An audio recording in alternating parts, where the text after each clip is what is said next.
Assalamualaikum warahmatullahi wabarakatuh. Bismillahirrahmanirrahim. Alhamdulillahirabbil alamin wassalatu wassalamu ala asrofil anbiya'i wal mursalin wa ala alihi wa sahbihi amma ba'du. Puji beserta syukur marilah kita panjatkan kepada Allah Subhanahu wa taala yang telah memberikan beribu-ribu nikmat kepada kita. Tak lupa pula salawat serta salam semoga tercurah kepada junjungan kita Nabi Muhammad sallallahu alaihi wasallam serta kepada keluarga dan sahabat-sahabatnya yang mulia. Pada kesempatan kali ini, saya, Vina Anggraini, akan melakukan ceramah mengenai pentingnya menjaga lisan sekaligus memenuhi tugas yang telah diberikan oleh guru saya. Sebelumnya, apa sih pentingnya menjaga lisan itu? Dari Hurairah radhiyallahu anha meriwayatkan bahwa Nabi Shallallahu alaihi wasallam bersabda, "Sesungguhnya seseorang mengatakan kalimat yang diridhai Allah dan ia tidak menaruh perhatian terhadapnya, melainkan Allah akan mengangkatnya beberapa derajat. Sesungguhnya seorang hamba mengatakan kalimat yang dimurkai Allah dan ia tidak menaruh perhatian terhadapnya, melainkan ia terjerumus dengan sebab kalimat tersebut ke jahanam." Hadis riwayat Al-Bukhari. Orang yang senantiasa mengucapkan perkataan yang benar akan diampuni dosa-dosanya oleh Allah Subhanahu wa taala. Allah juga akan memperbaiki amal-amalnya. Hal itu dijelaskan dalam Al-Quran ayat berikut. "Wahai orang-orang yang beriman, bertakwalah kamu kepada Allah dan ucapkanlah perkataan yang benar. Niscaya Dia akan memperbaiki amal-amalmu dan mengampuni dosa-dosamu. Siapa yang menaati Allah dan Rasul-Nya, sungguh dia menang dengan kemenangan yang besar." Quran Surat Al-Ahzab ayat 70-71. Orang yang berkata tidak benar akan merugikan diri sendiri maupun orang lain. Kita hendaknya menghindari hal itu. Kita hindari perilaku yang mengarah pada perbuatan dosa yang disebabkan oleh lisan, diantaranya sebagai berikut. Yang pertama adalah menghindari ghibah.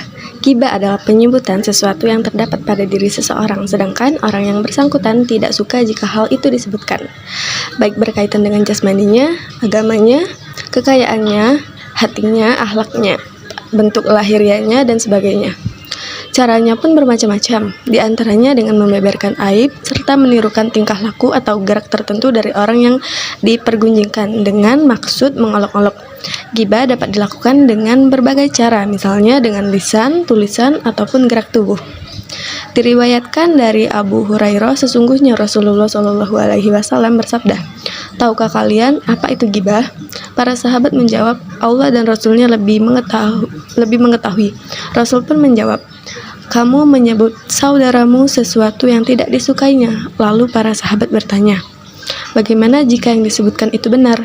Rasulullah pun menjawab, "Jika yang disebutkan itu benar, maka kamu telah melakukan ghibah, membicarakan aib seseorang, dan sekiranya yang disebutkan itu tidak benar, maka engkau telah melakukan buhtan atau kebohongan." Hadis riwayat Muslim. Larangan ghibah diantaranya terdapat pada ayat berikut. "Wahai orang-orang yang beriman, jauhilah banyak prasangkal, sesungguhnya sebagian prasangka itu dosa.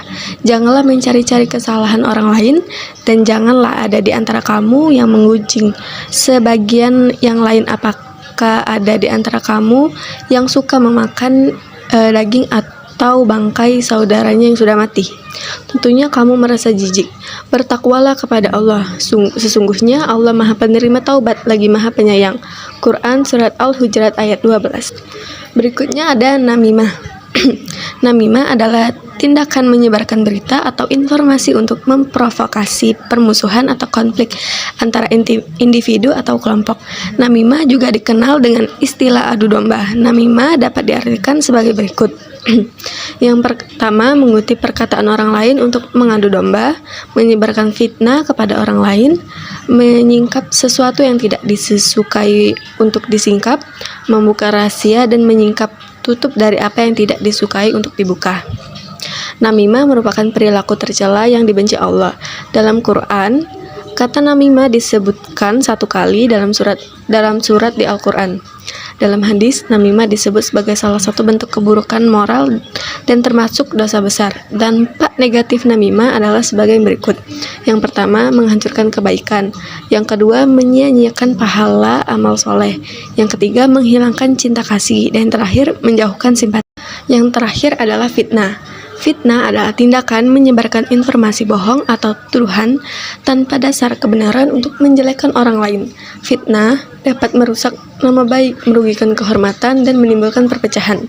Dalam istilah hukum, fitnah adalah pencemaran nama baik atau merusak reputasi seseorang atau bisnis. Fitnah dapat menjadi dasar gugatan yang harus dibuktikan di pengadilan perdata. Dalam Al-Quran, kata fitnah memiliki makna yang berbeda dengan yang dipahami oleh masyarakat Indonesia pada umumnya. Dalam Al-Quran, fitnah memiliki 15 makna, diantaranya syirik, persetan, pembunuhan, menghalangi dari jalan Allah, kesesatan, alasan, keputusan, dosa, sakit, sasaran, balasan, ujian, azab, bakar, dan